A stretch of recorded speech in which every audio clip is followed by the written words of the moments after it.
Hey, everybody, welcome to Vertical MRO, the podcast that takes you behind the scenes of helicopter maintenance, repair, and overhaul. I'm your host, Val Medved, and this week I am pleased to bring to you Beth Christianos to our show. In this two-part interview, we find out that as a Transport Canada licensed aircraft maintenance engineer, there's a mouthful, with M1 and M2 ratings, she's worked on a wide range of helicopters from the EC-135 to the R-22s. Her journey has taken her across Canada, the US, New Zealand, and Australia, where she's tackled everything from routine maintenance to complex rebuilds. Currently, Beth serves as the Director of Maintenance, or DOM, for a busy third-party AMO specializing in field services and international support for helicopter transitions and purchases. Her experience spans various operational contexts, including powerline construction, wildlife capture, and firefighting. In this podcast, we'll dive deep into the world of vertical lift maintenance, sharing insights, challenges, and innovations from the field. Whether you're an industry veteran or just curious about what keeps these amazing helicopters in the sky, Vertical MRO has something for you. So strap in, get ready for some high-flying discussions. This is Vertical MRO. I'm Val. Let's get this started. Special thanks to our sponsors for this podcast: Salus Aviation, Safe Structure Designs, Vertical Aviation International, and welcome to the Vertical MRO Podcast, brought to you by Vertical HeliCASTS. All right, everyone, you're ready to contact. You're cleared to the Bravo. The Vertical MRO Podcast explores the fascinating world of helicopter maintenance, repair, and overhaul with your host, Val Medved. Now, line altimeter 3029, approved as requested. The podcast features helicopter technicians, mechanics, engineers, and MRO experts who share invaluable industry insight, knowledge, and stories that will inspire current and aspiring industry maintainers.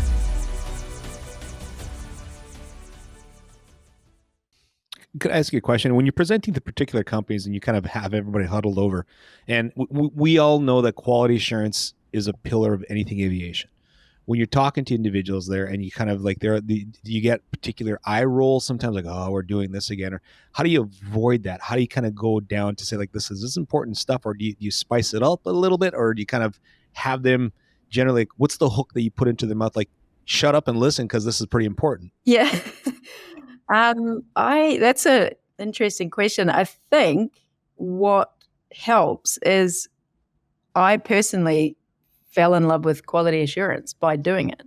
And so I think as an AME, like as an aircraft engineer, we don't really teach it. Actually, I think we should a lot more in our apprenticeships. I think one of my brothers he's an aircraft engineer by trade, and then he switched to Marine, so now he works on super yachts, but he apprenticed at Air New Zealand, and part of it was kind of cool, part of his apprenticeship. So we were able to compare notes on GA helicopter versus corporate commercial airline, very different apprenticeships. But so something that I think we could do a lot better at in GA is what they do in the airline, where he rotated around every single different department, and he ended up spending like 6, 8, 9 weeks in QA, and then in management, and in the safety, and in the control room. And really, they really cycled their apprentices through everything. And so I think we could do that a lot more. So for me, I was the QA manager when we first started Leading Edge Aerospace. And so I didn't really, looking back, I didn't know shit about it, anything. I barely knew even how to spell it, let alone what it actually meant, really. Clearly that was after beer 30.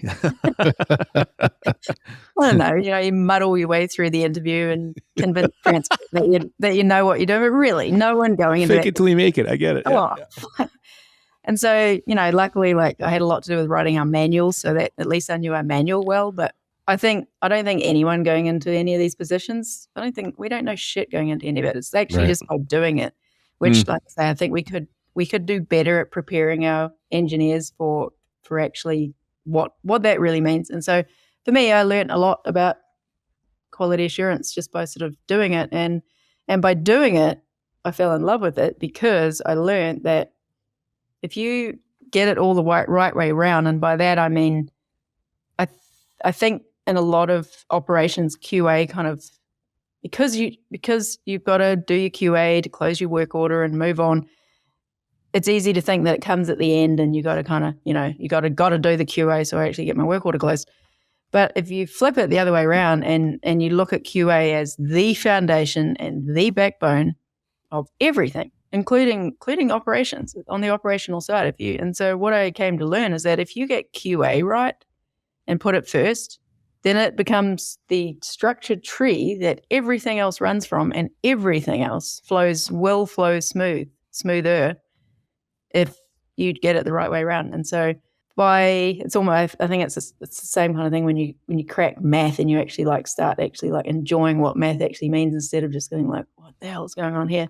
Yeah. You excited a part of the cerebral cortex there. I get it. So I think it's so for me, I find that just because I love QA so much, I think it's easy for me to get excited by it and just nerd out with it all. And so and maybe that helps to communicate it in a because I'm passionate about it, communicate it in a way that maybe make come alive a bit more, because I think quality assurance has really gotten a bad rap. I think it's the dingy, forgotten about, red-headed stepchild that nobody really likes to. And for all of our red-headed stepchild listeners, we still love you. That's such a rude saying, isn't it? Hey, isn't it?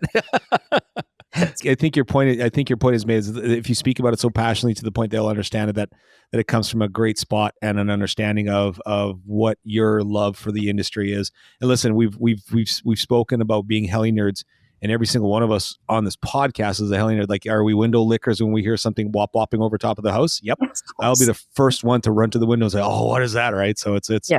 I think we're all about that same way. So, Johnny, go ahead, buddy. I cut you off. My bad. No, you're good. So I was voluntold in my agency that I was the safety officer, and just as you're saying, that goes over really well. Everybody really wants to talk about safety, and they're always really exciting conversations. Yeah. So I really struggled. How do I frame things in a way that people want to listen to, and that creates a culture that actually does what we want it to. Talk about just culture, and that's a difficult thing to do. I'm interested. You talk about kind of building the end of the backbone of your company. Really, really cool that you've done that, first of all, because I think, like you said, once that's the leading part of what you're doing, it really sets a place for excellence, which is what we're all striving for. That's it. Can you give us some insight in how you've done that with your company and how that's kind of become the backbone of what you guys are doing? Sure. We actually flipped the whole process around, where we were like, dealing with some of the internal audit issues, which is another thing. We take the internal audits really seriously. We kind of use it as a good temperature taking thing every year to just check that we're on track and what we need to be. Use it as our thing. If we've got any observations or findings internally, we ask our auditor. We use an external auditor. That's huge. That's really important. It's extra set of eyes, unbiased eyes. Man. Yeah, absolutely. Yep. And it didn't start out that way. We tried to do a few of them at first in the beginning, and you stick to the rules and you don't audit your own area. But really, it's so hard. It's so tough. It really is very difficult to do that. It's difficult to get that independent review. And so once we switched to a third party system, absolute game changer. Would never go back. Always recommend to anyone to do that. We obviously, we sell that service, so I'm even more recommending, because that's part of our customer base is doing independent third-party audits. We template a lot of things. We try and, I was talking to Halsey about this with our pre-buy inspections. We template. Who's this Halsey guy? We template a lot. He always needs a haircut every time I see him. I don't know who he is. I know, he's got such long hair. I don't know how, must fall on his face all the time. Yeah. Well, he's probably one of those pot-smoking hippies. Darn it. Yeah, probably. He probably stayed in Amsterdam for he drinks a lot too, I bet you. I bet you he drinks a shit ton. Sorry, go ahead, Beth. Oh, God, where was I? Talking about QA. You're talking to Halsey. The templates that you create. Oh, a template. Yeah, we do a lot of templates, which we find is processes, everything that you can template. Because we're a mobile remote show, every single thing is digital. So we digitize everything from our work order program to our online servers to our management programs, and one of our main tools that we use is a system called Trello. It's kind of like a digital whiteboard, we call it. Digital whiteboard and project management. It's got all kinds of cool cool things, and it does give you the option to template. So anything we can template, we do. And so we have work order opening templates where we were like, man, okay, let's just flip this and let's say that's it. QA is the backbone and the foundation, and we approach everything from that focus from here on in. And so we went straight back to our templates and we're like, right, what can we do in the template that drives that focus every single time? And so we just sort of rewrote the template so that it was QA driven literally from the get-go. And so you're just doing a QA, you're doing a quality control as you go, so that when you get to the end of your work order, you don't have this great big pile of QC to get through to then push through to QA. And then that obviously flowed through better, so that by the time it got to QA, the quality control had actually been controlled better, and these work steps and these little checklist steps. And so we use that a lot as that's a live tool for sure. We're always in there kind of editing and updating it. And then we lucky enough to have a really, really good QA team. We have a little QA team, but very, very passionate, super passionate QA manager and QA assistant, very, very passionate people that are the same thing, just the quest for excellence. Everybody's sort of on the same page, which I think is really critical. Obviously, it goes back to that, once you either respect it or you don't. And in our shop, we don't really have room for anything but respecting it. So I don't think anyone would last long because they'd think that we were just over the top and be like, what is wrong with those people? You bring up something that I want to touch on that you talked about. It's having an external audit come in. And I 100% agree with you. I think it's critical. The saying you can't be a prophet in your own village is 100% true. When I was the safety officer, I'd come up with some recommendations and they don't come over as well as if Beth came in and said, hey, this is what I found and this is what I think you should do. Yeah. So I think in the public safety realm, we're at risk of letting our egos get in the way of allowing an external auditor to come in and look at what we're doing and come up with best practice. Yeah. It's a process. You really got to, nobody likes their dirty laundry aired. It's never pleasant to have someone poking around and it's being under scrutiny. But, I think once again, just carving those paths in the brainway that you tell yourself, this is good. Like this is good. So that just like when you're training for a marathon or you're training for kickboxing or whatever, you got some tournament you're training for, like you got to do the things that are gonna make it better. This is my broken brain thinking about this too. When you said we couldn't audit ourselves because we're biased to our own. Yeah. That's just like when you have, a mother asking which one of her babies is the better looking. She'll always kind of defer that all three of them are the best looking, but you go ask Uncle Joe, he'll tell you which is the ugliest. Yeah. Sorry, that's just the way I have this thing's broken. I get it. It's and I'm empty. Well, you're empty. Oh my God. Yeah, I gotta ring a bell. Beth, can you talk about the auditing service that you guys offer and what that looks like? Thank you to our sponsor, Solace Aviation. For comprehensive maintenance, repair, and overhaul services, Solace provides in-house expertise, world-class technology, and certifications to service the global aviation market. Excellence starts with Solace. Find out more at www.salusaviation.com. Yeah, sure. We do. It's sort of twofold. We do like pre-audit support. If one of our clients has got a process inspection or PI or a PVI here in Canada, we will go in and we'll just take a look at everything, just be that independent set of eyes to sort of take a look, whether it's sort of in or out of their audit cycle. Sometimes if things have sort of gotten a little bit out of hand and they had an audit and they got a shitload of findings and then they've got this mountain of corrective action plans to get through. That can be really daunting and overwhelming and kind of scary too sometimes, I guess, because you've somehow got to carry on with your business. You've got to keep going and keep everything, keep the lights on, but then you've also still somehow got to tackle all these changes that need to be made, which are systemic, because that's why you got a finding, is because it was determined that you had a systemic issue, which means the system needs to change. And that can be really difficult. And from the inside, it can be extremely difficult to continue business as normal and be making systemic changes simultaneously. So the service we offer is to either help with pre-audit, or if you've had an audit and you got a lot of findings, then we can help with. You're the calm waters in the storms.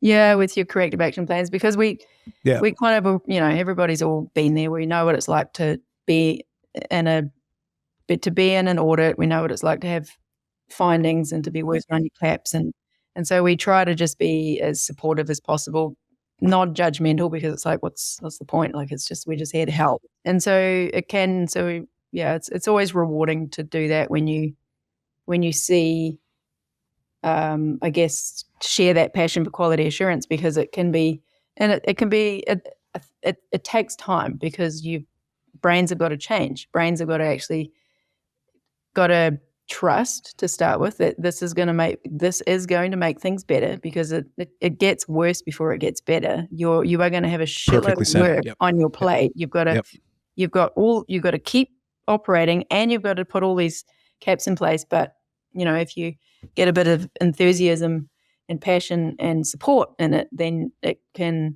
actually become a, maybe not fun process, but it can become really informative and learning. And then you start seeing the wins. You start seeing things, okay, like you didn't get slammed with another audit, or you got through year 2, year 3, or you're really starting to see that the waters are calmer now. And so that's kind of cool. Like, it's always good to be involved. Reiterate what needs to be said is, like, it's you have to know it's broken before you fix it. Like, if it takes you and your team. Then I've got a question rolling up in here on this one here, because clearly you bring in your professionals of your company, including yourself. When you walk in with your individuals that are going to be walking this company through the corrective action courses and stuff like that, is like, when you brought them on board, was that a cultural education that you brought them on? Did you find someone that was just like-minded like yourself, where they have that exact same passion to kind of exercise that calmness first and foremost, and the corrective and the quality side of it all? And when you walk them into the facility, it's the same thing. You just, no judgment here. We're here to help. Yeah. Sometimes it's not easy, because it's at a stressful point in someone's week, and they would rather you're not there. Really, they don't want it to be happening. They don't want to be in this place. They don't want someone in there at all. They don't want to pay the bill. Like, it's all, and so it's like you haven't got your work cut out for you a little bit. So it's definitely can be a little bit of a handful sometimes, but sure. But I guess because I'm so passionate about what quality assurance actually offers an organization, if once it's actually implemented correctly, and how much it sort of improves everything, and of course safety at the end of the day, because that's what it was all for. It's what it was brought in for. In the end, you've got people that they start, the light bulbs start going on, that you're like, oh, like they start actually changing that relationship maybe with the regs. That's what I really personally like seeing, is over time, if we are given the opportunity to do a repeat, to do this again, if we do our job right and we treat everybody with respect and support and compassion, and sort of help them get through it, and they invite us back again, that's where it gets really rewarding, because you do see sometimes the relationship with the regulations themselves change, where they actually were like, oh, like, okay, like that's kind of like the guidebook and the relationship with their own manuals. They're like, oh, okay, this is like our personal little Bible, and we can this actually is here to help. Like, we just need to basically like stop and say, okay, what does the book say, and then go from there. And it's really cool seeing that. I love seeing that change. You've shown them the light at the end of the tunnel is in the train coming back at them. Yeah. Yeah. Well, that's kind of cool. But, and then we also do, we do provide third-party actual internal audit support, which is obviously the best of all, because then you can just be the little spotlight inside their own organization, saying, hey, like, here's a list of things that need to be worked on, because we all got stuff that we need to work on. So here's this organization's list. See you next year. And so that kind of stuff is, and so we we sort of have always developing that side out, and then that naturally also, funnily enough, led into getting passionate about doing quality pre-purchase inspections on helicopters, which again, another thing I'm just really passionate about, because there just seems to be, I don't know, it seems to be quite a misunderstanding about what they're really there for and how important they are for the actual details, and how you could really get it really wrong if you go and buy something that didn't have a really good in-depth, and particularly because it's helicopters that we're dealing with. So many rotating components, so many data plates, right? So many data tags, so many serial numbers, so many times things get changed, really complex tech records. Like, it's such specialist information that, if you go and buy a helicopter that hasn't had a thorough work through of obviously the helicopter itself, but all the paperwork, then how do you know that you can even import it? Like, it's a large investment. And that's what, like, maybe that's what it should be. That's what needs to be kind of focused in on. Like, if you're spending a couple of $1 million, and that's just not even on the light intermediate side, never mind getting into the bigger bad boys of the, S-92s or some of the larger aircraft that are out there, you have to protect your investment by having that quality kind of really, penciled through the books of type of looking over and looking through the components, like you said. What has been rotated out, what hasn't, what's approaching time expiration, what isn't. So, and what's the condition of the overall kind of the aircraft. So yeah, a level of patience is still, like, it's so impressive upon you there, Beth. Well done. Well, yeah, I guess just geeking out over here. Good job, heli nerd. Pretty much. Where are you seeing the reluctance for those pre-buy inspections? Is it on the financial side or the time side, or a combination of the two? What drives people to not want to do that? We're actually always trying to figure that out, because from my brain, I just think, like, man, like, how would you not? Like, that's just like what you said, Val. How would you pull the trigger on, like, usually a minimum $1 million? Yeah. Just rolling the dice, not knowing. And so, not sure if, we've come up with lots of possible reasons, so not sure if we've landed on all of them yet. But I think some of the bigger drivers is going back to a little bit what we were talking about earlier on, about the maybe not so much not enough understanding of the two different sides of the industry, and just how technically involved an aircraft maintenance engineer, just how technically trained you really are, and how it's like you basically learn, like what we get to learn to read when you're reading, when you to correctly update a technical record. Like, it's really easy to get it wrong, and you can really screw up a lot of things by getting it wrong. So that's just one example. Like, weight and balance, equipment list. There's so many really interpretation. Yeah, like but it was a subject I think Kevin Shedd, one of our past guests, spoke about. Like, the Bell helicopters have an interpretation which is generally straightforward, but when you have Airbus, which is from French to English, now you're going, like, how do you read this? And that's where the asking of the additional questions to senior management, or someone that's kind of been through this a couple of times, an auditor like yourself, what does this mean? Can you break it down in particular forms? Especially, like you said, if you have an individual who is an AME trying to be a pilot, or a pilot trying to be an AME, if they're getting 50-50 of it, it's you're right, it's a crapshoot. Yeah, it is. And so I think what I personally think is one of the biggest reasons why someone might be reluctant to is we charge, it's not a small amount of money. Like, by the time you've covered the report, the time, travel costs, you can be dropping $10,000 on a pre-purchase inspection. So I think what puts some people off is that it's like, how is it worth that much money? Like, where does all the time go? What do you mean you need 32 people? What do you mean it's going to take you 3 days? And so I think it goes back to that same of just not really being able to comprehend just how involved all of this is, how much, like, to really properly look, you've got to take all the cowlings off, and you've got to really get in there with a flashlight, and you got to go over sometimes you might need to clean it for half a day because it might not be clean, and you can't inspect something until it's clean. Ounce of pain prevents a pound of pressure, of pain. Ounce of prevention prevents a pound of pain. That's what it was. Yeah. I like that. How many drinks? How many? I know your glass is empty. Yeah.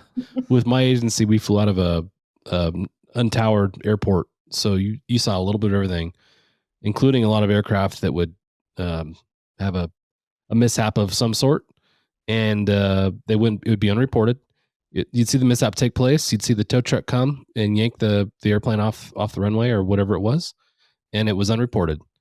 And that happens all over the world. So you can only imagine what some of these helicopter operators have done to some of this equipment. It's kind of like Carfax for helicopters. Yeah, I mean, to illustrate that point, can you talk about some of the things that you've seen that have been surprising and maybe the most surprising thing you found on one of these inspections? Without naming anybody, let's put it that way. Let's avoid that lawsuit, John.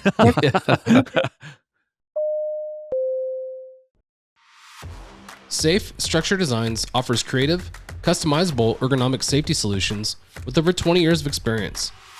Their custom design process is free, ensuring safety and efficiency. Let them create your ideal solution. Visit www.safe-2.com. That's www.safe-2.com for more information. Well, like a good point for, I guess, another one of the things that I feel really strongly, and we all do in our shop strongly about, like, if we're asked to do a pre-purchase inspection or a heli pack up on a type that we are not familiar with, as in like familiar with, then we don't accept it because I don't see the point. Like, and so I think that's what your point you were just speaking to then. I think it really, there's just a lot to be said for time on type of the one that you are trying to inspect, because I've spoken about the specialist knowledge. There's so much specialty knowledge of the type of tech record, the type of manufacturer, how they even just put the tech records together, the type of aircraft, but then there's the specialist knowledge of being in the field long enough to look for these telltale things, like what do you look for to show that maybe it's been overloaded too many times. You've got or at all, that it's got, you've got tin canning, or you've got smoking rivets in a certain section that the only way you get that is if something's been pulled the guts out of it, or it's been the domino effect of smoking rivets and so on and so forth. Yeah. I got you. Or the some telltale signs you can see on paint about whether it's had a splash and dash and it's riddled with corrosion underneath that shiny paint job, or where to look for to even see how that corrosion might be, dripping through the bulkheads or longerons, or what you might be able to see to measure that little gap there and there to see if it's had a hard landing that wasn't fixed properly, and you've got that gap between where the tailbone attaches to the fuselage. And these are things that you only build that library with experience, and with the experience of actually being with that helicopter type in the field with people, learning from people who taught you, who really know their stuff, and learning from experiences of what happened. And you're like, well, that was a shit show, or that was. And so every single person that's ever done this has got their own set of libraries about what they've worked with. And so that's always, really cool to swap libraries, of course. But I think, again, that's possibly something that is maybe a little bit undervalued, possibly too, is that level of experience, in the same way that, a level of experience for a pilot who's doing that particular type of sector. You'll learn so many little things that you need to know, or working in a certain area that you'll know that landscape like the back of your hand, and you'll be able to do this and this and this. And so I think, there's so many stories and so many little things where you build this where, we know to build these reports on certain things where you just know because you've gone there and done it. And so that's what we know we bring to the table with these reports that we do. We also kind of try and make it as easy as possible. It's a PDF document, and we take 1 million photos and videos that are all saved into very organized cataloged folders. And then in that PDF document, you'll have a hyperlink that you'll click to then expand into the video or the photo that's telling more of a story, as well as the photos that you've got in the PDF. But if there's a lot of photos and more story to tell, then you've got 1 million different hyperlinks that we click. And so that all takes time. That's the thing. To build quality sort of reports and everything, it just takes time. And when working with people that have got pretty decent amount of experience on that particular helicopter that you're about to buy, that time is worth something. And so I can't imagine the amount of data that you guys have kind of compiled and the iCloud storage space eating that up. Right. Yeah. So but it's to kind of even think about, XYZ was kind of done this and this way, that one, this, and this is what I found. And all of a sudden, if you can kind of like quick hyperlink search that and it pops up, that's impressive as shit. Like, that's well done. Yeah. Well, we do. We have quite an open source theme in the company too. So we have like our shared drive. We have a folder called Helpful Info. And so we have a habit that's drummed into all of us that if you're spending longer than it should to hunt around to find that mod status, or it might be like a cargo swing that's an absolute Frankenstein because it was put together with this and that and that, and then we ended up having to call tech support 3 or 4 times, and then there were 3 or 4 engineers huddled around to actually figure out how the hell you actually inspect this thing and order the right parts. That time's already been spent. That knowledge has already been assembled, and so we have a pretty strict habit where anything like that, we throw it into the Helpful Info folder with some tagline name that you think will prompt someone when they go searching for it. And then hopefully that at some point that'll save one of us time in the future. Right. Yeah. Right. Instead of having to do that all over again. And we do that focus is the same on these pre-purchase inspections because often they're getting imported as well. And so we know from experience that the import authorities at the MDM or the FAA dude we know exactly what they're going to need. They're going to need all these bits of paper that we're already in there touching. And so we know that, okay, well, this is pretty unforgiving, dry. It's really tedious work. You got to be very focused and you got to be very diligent and it's got to be all right. So really someone should only be doing this once.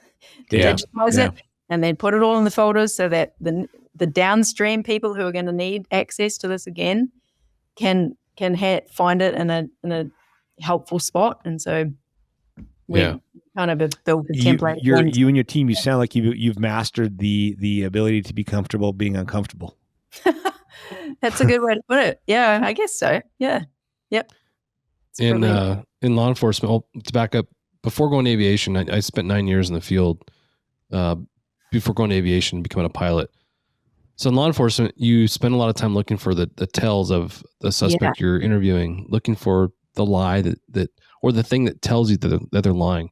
My favorite thing to do is to sit someone down and ask them their name and date of birth.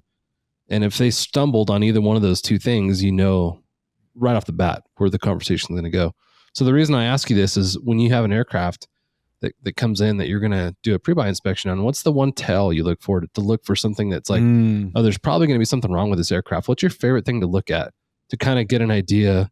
Probably before we even get to the aircraft, it's probably if it's like pulling teeth, getting the run sheet out of the seller or an adequate number of photos, then that's probably like pretty good first sign that, okay, it's a little bit, because that is so. There's gonna be some skating going out. Yeah, minimum that there's probably going to be some disorganized shit show. I wouldn't say probably, possibly some disorganized shit show going on. Yeah. Yep. Once you get to the physical inspection, what's the one thing you like to go and look at right away? General condition. I mean, it's all just you peel back the layers, don't you? General condition, and it's I guess the probably the correlational story I can tell is. In the same month, we had 2 pre-buys going on of aircraft, pretty much exactly the same in Canada, same airframe time, about 5,000 hours. And so one ended up being a complete dog. It was just neglected. It was like death by 1,000 paper cuts over and over and over again. And like nothing of any great like airworthiness, groundable things, just a lot of just little beaten things. Down. Yep. Neglect, yeah. And then the same month, there's a pre-buy of the same helicopter type, of the same hours, and it was gorgeous. It was absolutely stunning. And it wasn't, they were both commercial ships. They both worked for a living. They both worked hard. But the maintenance attitude were obviously completely different because it was It was, what's the opposite? Pride of ownership? No, both commercial ownership. Yep. No, I'm saying pride of ownership. Sorry, not pride. Sorry, pride of ownership. Yeah. Like just pride of maintenance, like the maintenance department and I mean, obviously it has to come from ownership too, because it's where you invest or don't invest your money, like whether you neglect by 1,000 paper cuts or what's the opposite of neglect? You care. Overappreciate. Yeah. You actually just, you care. You care. You give a shit. Yeah, you give a shit. By 1,000 opposite of paper cuts, whatever. 1,000 high fives. Yes. 1,000 high fives of doing all the tiny little things over and over again. And then, of course, that flowed through to the paperwork. The tech records were immaculate. The helicopter was immaculate. The power checks were immaculate. The oil analysis was all laid out. Everything was just absolutely. It goes right back to your backbone theory. Yeah, it is. And so I would say probably, John, when you're first turning up to it, if it's, you know, what do they say? If it looks like a dog. Looks like a dog, acts like a dog, barks like a dog. It's not a cat. It's probably a dog. Yeah. Yeah, that's interesting. I because there's so many ways to cover things up, like you talked about a fresh paint job, some shoddy paperwork. We'll just move things around so they don't see it. And for the inexperienced buyer, the guy who was just in the lotto and has never bought a helicopter before, how is he supposed to know, or she's supposed to know, right, what you're talking about? Thank you to our sponsor, Vertical Aviation International. Are you ready for the largest vertical aviation show in the world? Verticon, formerly HAI Heli Expo, is coming to Dallas in March. With over 15,000 professionals and 600 companies in attendance, this is an event you don't want to miss. If you're interested in exhibiting, contact sales at verticalavi.org. That's sales at verticalavi.org. See you at Verticon. Yeah, I don't know. It's really tough. It is. Like I did have an interesting chat with Halsey about that, because he's obviously on the selling side. He's pricing these aircraft, and so it was really great to chat with him about it all, because it's, you know, he voiced some of the frustrations he's had, where he's saying, you know, he's seen pre-buys being used as sort of weaponized to be negotiating tools to drive the price down even further. And so I can totally, you know, I can get that. I'd see where it's come from, where he would be coming from with that, and that would be frustrating to deal with. And so, you know, from our perspective, we just, I don't know, like, I don't think it shouldn't really matter how much maintenance is coming down the pipe, as long as the new owner knows it's coming and knows, and that's reflected fairly in the price, and they've left enough on the table to pay for everything that they got to do. And right, I don't know, it's kind of seems pretty. So I don't really see why it would need to be weaponized in that way. It's more just. I can understand if this is a used car and you found it on the lot and you're wanting to drive this thing because it's on terra firma 100% of the times, unless you're living in some parts of the country, you might decide to jump the ditch or two. Yeah. But when you're talking about something that's flying, you should probably have the best set of eyes you can possibly imagine having, and probably not look to kind of beat down the price of this thing because of, oh, it's got a couple of scratches. Like, get out of here, man. This thing is like, it's supposed to be turning and moving people, product, and or equipment in the sky at an elevation that you cannot probably recover should something catastrophic happen. Yeah, absolutely. And I think the other side of that point too, John, is I really think not enough is understood about what aircraft maintenance engineers even do, or even exist. I mean, everybody, and you can rationale it too. I think we're usually in airports or working out in the middle of the bush, in the middle of nowhere, and it's not a very visible trade. Like, everybody knows there's car mechanics because you go drop your car off, and everybody knows there's lots of, you know, more visible trade jobs. But aircraft engineers, it's just not really visible. And then what we do, you know, there's the pilot lands and the helicopter rolls in, and like you said earlier, that often that will be the end of that. But you know, what are they really doing when they like tear the cowlings off, and why are they doing it? And you know, it's just, I don't know. There's just lots of like unknown. Like, what are they really doing? And so I think there's just a lot of unknown about what we do, how we can support, how we can help. There's also some of the old school mentality, potentially, of that maintenance dollars are kind of like a necessary evil. There's insurance and maintenance. You can't operate without. You're just one of those things you got to spend money on. But sometimes it's sort of reluctantly spent. And again, I think it's, if those things were to change, if there was a little bit more visibility, a bit more understanding about what it is we actually do, about how, and I think one of the hardest parts of it is it's not really quantifiable what we do, because if we're doing our job properly as engineers, we are saving money and we are stopping things from happening. Yep, that's right. That's not quantifiable. You can't. How the hell can you put a price on something that never happened? You can't. Yep, right. Yep. And so it's very unquantifiable. And so unless you were to compare data of like you had a shit show going on and then you got some good people in and then you cleaned it all up and everything's going great now, and you could do a before and after scenario, but usually that wouldn't really ever work, because you probably bought a couple of helicopters along the way with all the extra cash that you've got now, because you're not paying so much on broken down and lost revenue because you're not flying because it's broken down. So it's it's a tough one, because it's very quantifiable. When a helicopter goes out to work and the pilot writes the flight ticket, it's very quantifiable. What happened? Maybe that's the way, though. That's the way you need to quantify it, Beth. I'm sorry to jump in here. Maybe that's the way you need to quantify it, is how much your helicopter is producing because of the maintenance, because of the quality, because of the steps taken to ensure that helicopter is flying. So that's an open argument on that one. Yeah, I'd love to talk more about it, because I think it's such a fascinating topic, and I think it's one of maybe we can have you paneled up at the Vertical MRO conference. Bingo. Oh, that'd be cool. That would be a good topic, wouldn't it? Yeah, wouldn't it? Yeah, absolutely.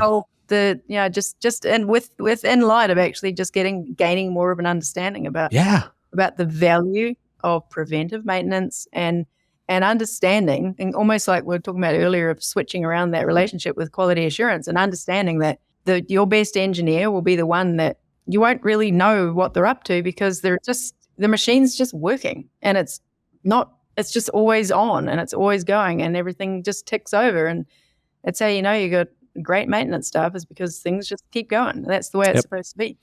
I'll trademark that whole prefaces right there.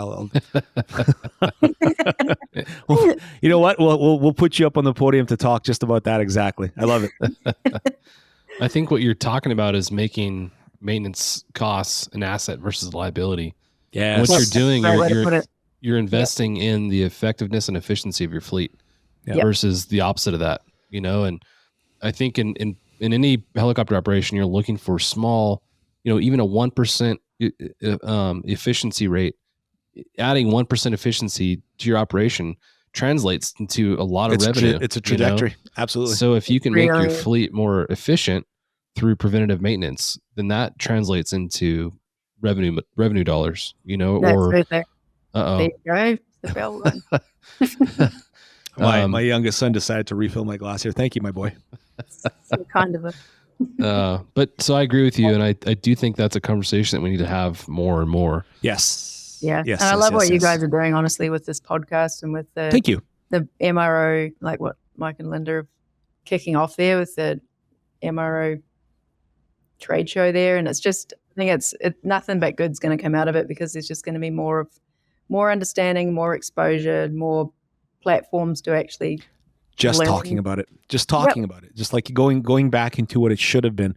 October 6th through 10 of 2025, Kelowna, and then I believe again in Fort Worth the following month, beginning of the month. But just getting people talking about it, having the interest, and having the individuals that are coming through the doors as AMEs, LAMEs, DOMs, whether they're coming from North America or anywhere else across the world, coming into a particular conference and concentrating on MRO, it's a home run. Yeah, I think so. Yeah. It's going to be pretty cool to see.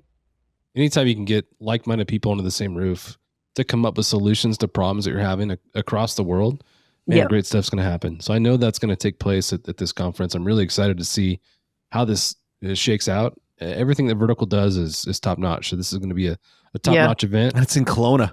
God it's bless. In Kelowna. Yeah. It's so good. Yep. we're coming to the end of this here and all that, and I appreciate everything you're kind of helping us out with, Beth. I know your day was a long one already, so I do appreciate you kind of jumping on with us. And absolute pleasure. And I know taking away some valuable time up in northern Alberta is something that we're grateful for. Well, it's so good to chat with you guys, honestly. Yeah. Any last words of wisdom? One of our engineers, one of her lines that she sort of reminds us all about is know that you don't know. And I think that is a really great one to just, no matter where we are in our careers, what career we're doing, but I think in helicopter aviation, I think that's such a good one to just keep close, because whether you're an apprentice or a QA manager or a DOM like I am now. Yes. And I think that really helps with pilots too. I think no matter what role you're serving, know that you don't know is just such a great one, because then it will remind you to get out of your own self, look around, see who's around you, who knows, who may know more than you. And that's not necessarily just deferring and defaulting that somebody else is going to know more.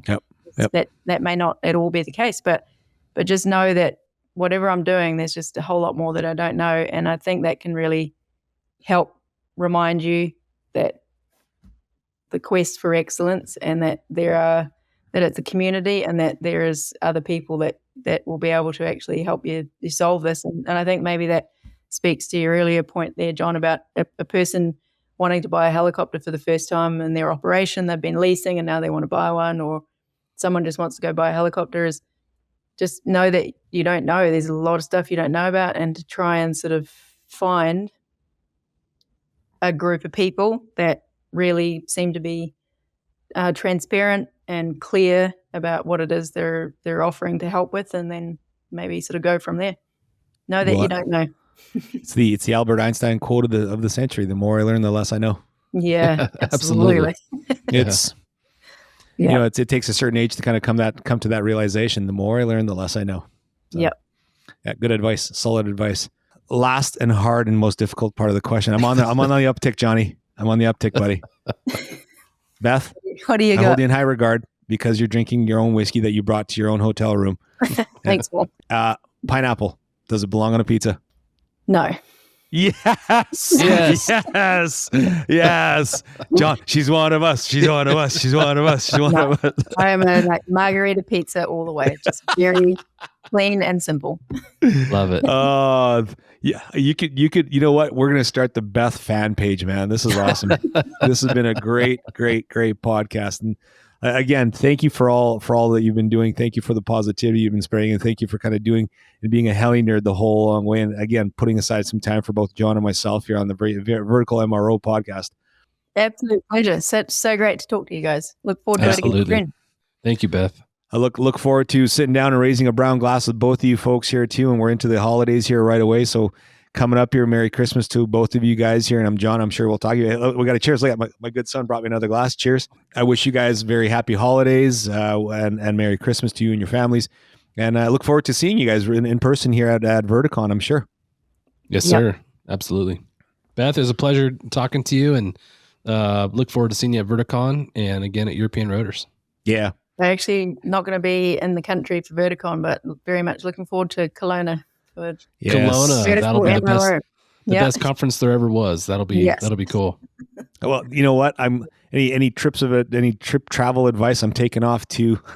Are you sitting down for this one, John? I'm taking off to Australia and Papua New Guinea in middle of January. Wow. After all those stories of PNG, I had to go see for myself. Wow. How long are you there for? Just a few. Like I think the overall trip days is going to be about 11 days. Right on. Yeah. Never been there. Yeah. I'm sure I'll be called a friendly C word all the time. So. To that note, to our listeners, thanks for listening in and thanks for coming on board. Hit that like button, hit that subscribe button, and tell your friends all about us. I'm glad you guys were able to kind of keep us on board with it all. If you have any questions, hit us up, see what we can kind of get onto the show here. But at the same time, thanks again to our guests. Thanks for John for jumping in. And this has been Vertical MRO. Goodbye, everybody. Bye-bye. Cheers. Stand by for a message after a word from our sponsors. Thank you to our sponsor, Solace Aviation. For comprehensive maintenance, repair, and overhaul services, Solace provides in-house expertise, world-class technology, and certifications to service the global aviation market. Excellence starts with Solace. Find out more at www.salusaviation.com. Safe Structure Designs offers creative, customizable ergonomic safety solutions with over 20 years of experience. Their custom design process is free, ensuring safety and efficiency. Let them create your ideal solution. Visit www.safe-2.com. That's www.safe-2.com for more information. Thank you to our sponsor, Vertical Aviation International. Are you ready for the largest vertical aviation show in the world? Verticon, formerly HAI Heli Expo, is coming to Dallas in March. With over 15,000 professionals and 600 companies in attendance, this is an event you don't want to miss. If you're interested in exhibiting, contact sales at verticalavi.org. That's sales at verticalavi.org. See you at Verticon. As we wrap up this episode of Vertical MRO with Beth from Leading Edge, let's take a moment to reflect and thank Beth on the high-flying insights we've shared over this podcast. Thanks for soaring through another episode with us. Remember, whether you're repairing helicopters or just trying to fix your morning coffee, precision is key. If you enjoyed our chat with Beth, don't forget to hit that subscribe button. And speaking of precision, if you ever find yourself in a helicopter maintenance emergency, just remember, don't panic. Just call Leading Edge because they've got the helicopter of solutions. Stay tuned for our next episode where we'll dive into more helicopter adventures. Until then, keep your rotors turning and your spirits high. This is Val signing off. Fly safe and keep those blades turning. Val, over and out. This has been the Vertical MRO Podcast. Join us next time for another edition of the Vertical MRO Podcast, brought to you by Vertical HeliCASTS.